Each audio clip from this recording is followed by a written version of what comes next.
Most originate the theory that Jesus was a Palestinian with the former Palestinian Authority chairman.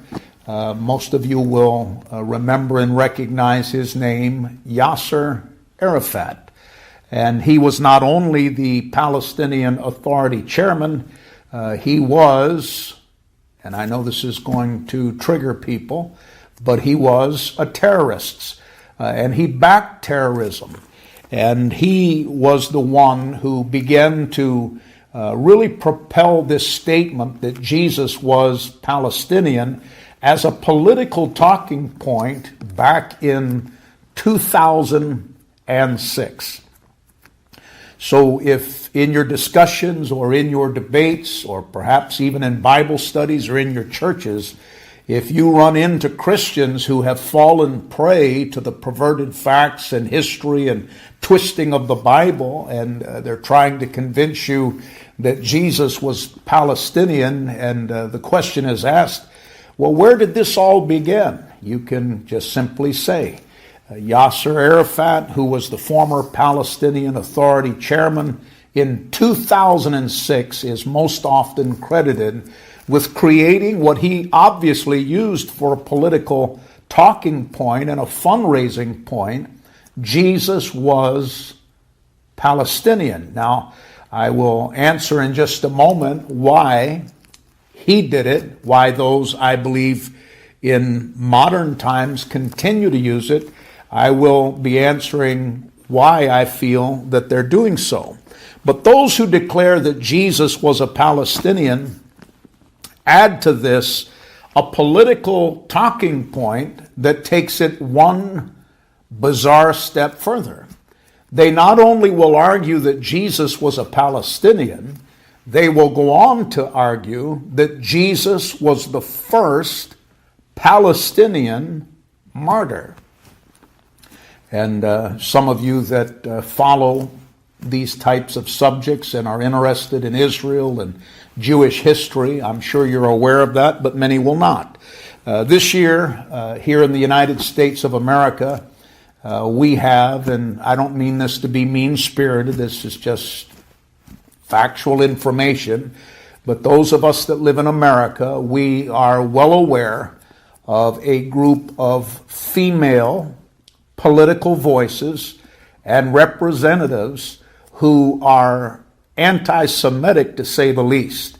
Some have gone as far as to say that they believe that the Jewish people should be wiped off of the face of the earth. And they are elected American politicians. And those of us that live in America, I'll not give their names. I don't even want to give credence to their hatred and their perversion of history and facts, not to mention their anti-Jesus, anti-Bible, anti-Christian views. But there are several female voices in the political circle that even as I speak are all over the news, all over Twitter, all over social media, continuing to pound the drum that Jesus was a Palestinian. And one went as far as to say that if Jesus were alive today, he would be fighting with Hamas. And I'll not go over the crazy things that are said, but I want you to know it's not just a small little unknown faction that believe this. It's major political voices, major social influencers, sadly, some notable Christian leaders, and voices that continue to pound the drum on the fact that Jesus was a Palestinian. Many of you would be familiar with Al Jazeera, The Independent, and those of us that live here in the United States of America, the New York Times, all of which in recent days have published articles defending the view that Jesus was a Palestinian. And when you have major news outlets around the world who give credence to this declaration that Jesus was Palestinian, the average person doesn't do their homework on it. They just assume that because Al Jazeera said it, or the Independent said it, or major political voices are saying it, and the New York Times and other liberal publications are all saying that Jesus was Palestinian, that there must be some truth to it. The New York Times published an article not long ago on the deep importance of the skin color of Jesus, stating, quote, Jesus, born in Bethlehem, was most likely a Palestinian man with dark skin. End of quote. That brings me to our second and last question in answering today in our study and in this video. Was Jesus a Palestinian? If you're taking notes, our last point, number 2, what is the goal of the argument that Jesus was a Palestinian? Many of you, perhaps like myself, I'm kind of a analysis, synthesis type of thinker. I don't want to just know what people believe. I want to know why.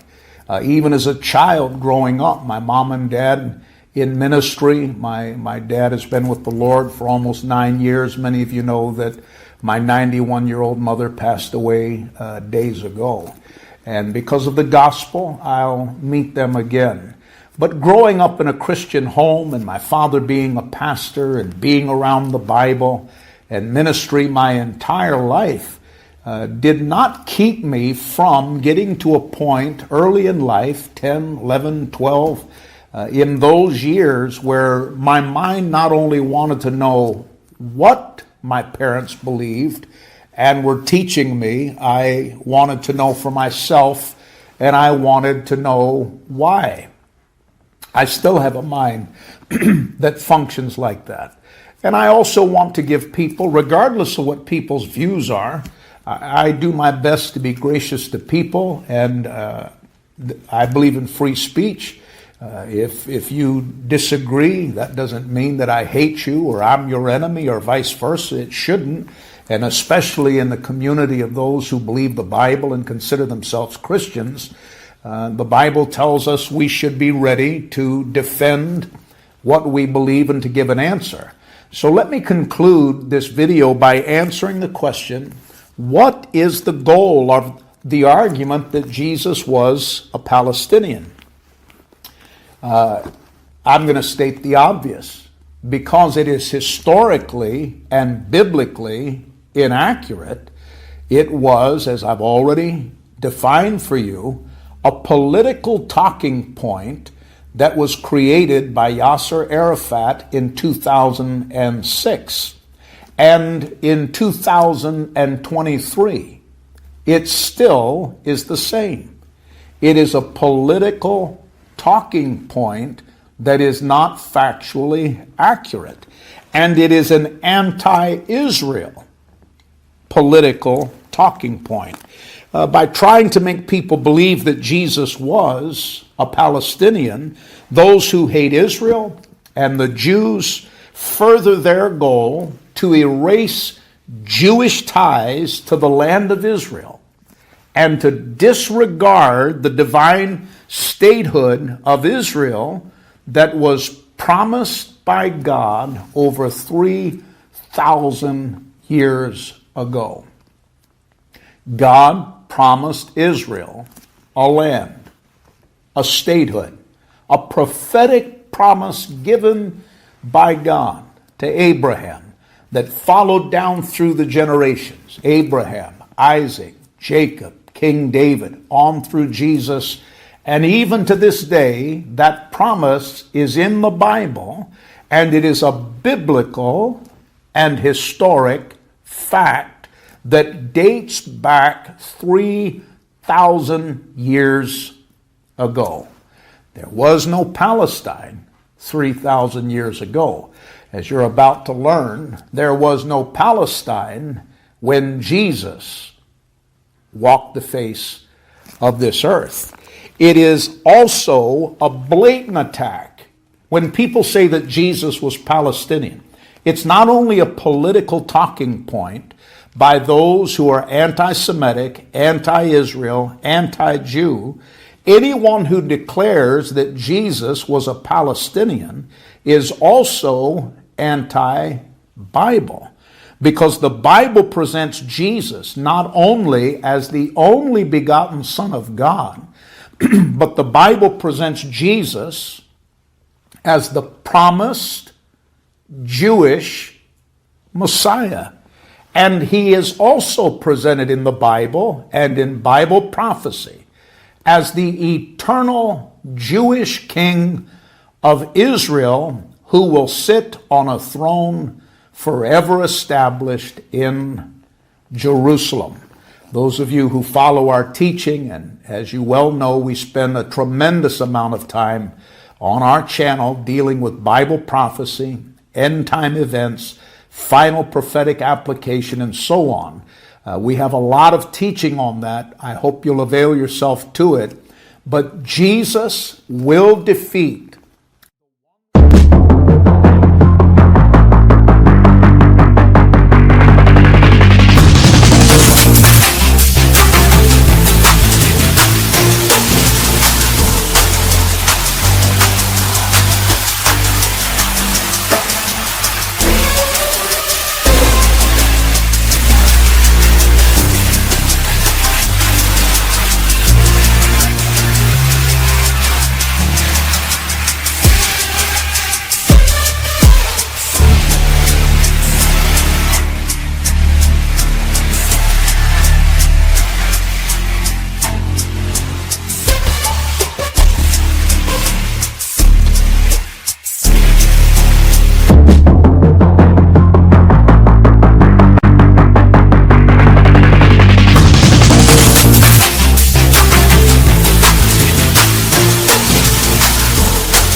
of Bible prophecy. And the United Nations, as I speak, and not recently, it's been on their website for multiple years. It's called the 2030 Agenda. And the 2030 Agenda of the United Nations is the fulfillment of exactly what John wrote in Revelation 13 about those 5 political agendas that are already on this earth and are aggressively being pushed upon not only our nation, but around the world. Again, what are those 5 political agendas? A one world leader, the Bible calls him the Antichrist. A one world monetary system, the Bible speaks of the mark of the beast that will be placed on the back of the hand or upon the forehead, and without it, no one will be able to buy or to sell. A one world religion, and a one world military power that is going to enforce it. Listen to that video when you get a chance, because the declaration of Jesus being Palestinian fits into that false political global agenda that is trying to erase Israel, trying to erase Jews, trying to erase and demean Jewish history, and is anti-Bible and anti-history. The message of Jesus being Palestinian is just propaganda. And I know some of you won't like that, but that is just factually what it is, and historically as well. The chief Palestinian negotiator, Saeb Erekat, tweeted a video days ago entitled, "Merry Palestinian Christmas." That was his tweet. Merry Palestinian Christmas, with a Palestinian saying that, and I quote from that video, Jesus was one of us. He's Palestinian. Jesus was one of us. He didn't have blonde hair and blue eyes. He wasn't from Kentucky. He looked like DJ Khaled, minus 200 pounds. Mary, too, was a Palestinian. Mary's grandmother, a Palestinian. John the Baptist, St. George, the apostles, all Palestinians. End of quote. Now, every single word of that quote is historically a lie. and is inaccurate and is nothing more than a perverted political piece of propaganda. And it's everywhere. Just because somebody says something and is emotional or passionate, including myself, it doesn't mean that it's accurate just because somebody's passionate or emotional or well-known. All truth must be built upon the foundation of God's eternal word. But even if you're listening and you're not a Christian, you don't need the Bible to prove that Jesus was not a Palestinian. A simple reading of history substantiates the absolute fact that Jesus was not a Palestinian. The simple truth is that activists are taking a relatively new name for this region, and I emphasize that. It's a relatively new name, Palestine, for that region, and placing it upon the ancient history of what we know to be true. Archaeology, genealogy, and history all prove conclusively that Jesus was born before there ever was a Palestine. Let me say that again, because that's incredibly important. And again, not my opinion, not my view. Do your own homework on this from a reputable historian, not someone with a political bias. But you will find that archaeology, genealogy, and history all prove that Jesus was born before there ever was a land called Palestine. When we go back to the birth of Jesus, it's essential that you understand the facts. In 132 CE, the current state of Israel was renamed Palestinia by the Romans, long after Christ had been born and long after his death. That land was never called Palestine in the times of Christ, in the times of Mary, his mother, in the times of his family, in the times of the apostles. It was first named Palestinia by the Romans. They did this to punish the Jews for the largest revolt against Rome by stripping them of their name in connection to Jerusalem and Judea, and they did it as a political spitting in their face, as the highest of insult, because by calling it Palestinia, they were naming it after the Philistines, who were the Jews' greatest enemies of that time that had conquered them. The use of even the earliest variants of Palestine began over 100 years after the birth of Christ.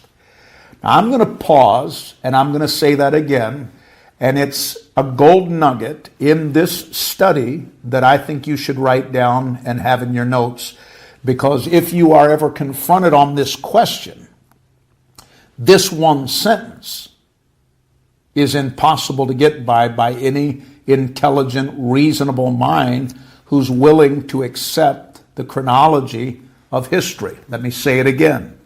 The use of even the earliest variants of Palestine began over 100 years after the birth of Jesus Christ. So important, I'm going to say it again, because I just know that many of our faithful students are writing it down word for word, and I commend you if you're doing so. One more time, the use of even the variants of Palestine began over 100 years after the birth of Christ. How could Jesus be a Palestinian when there was no Palestine in his entire life? The term Palestine was unofficially used to describe land south of Syria by the Ottoman Empire in the 1500s. and was not even popular in the region and used by the people of that time. As a matter of fact, it was only after, listen carefully again for facts and history that's provable and authenticated, it was only after World War I that another occupying force, the British Empire, declared modern-day Israel and spoke of a landmass that was divided called Jordan and also Palestine. So basically, when it comes to a notable recognition of the term Palestine, we're coming into World War I, and Jesus obviously predated World War I. Just like the Romans, who were anti-Semitic, anti-Israel, anti-Jew, anti-Christ, the same spirit that caused the Romans to have hatred in their heart for the prophetic promises of God, the statehood of Israel, the promised Messiah, the Savior of the world. It is the same spirit today that tells us Jesus was a Palestinian. If you are, listen, if you are a believer, if you are a Bible-believing follower of Christ, to declare that Jesus was a Palestinian is not only an outright lie, it is an outright curse against God, against the statehood of Israel, against the name and the glory of Jesus Christ, against every Jew that walks the face of this earth. It is a dangerous thing to raise your voice against the promises of God and the history established not only by the Bible, but by genealogy, archaeology, and multiple records. Jesus was not Palestinian. He was the only begotten Son of God, the Savior of the world, a Jew by birth, a soon-coming King who will reign forever and forever, his throne established in Israel, specifically in Jerusalem. From Jerusalem, he will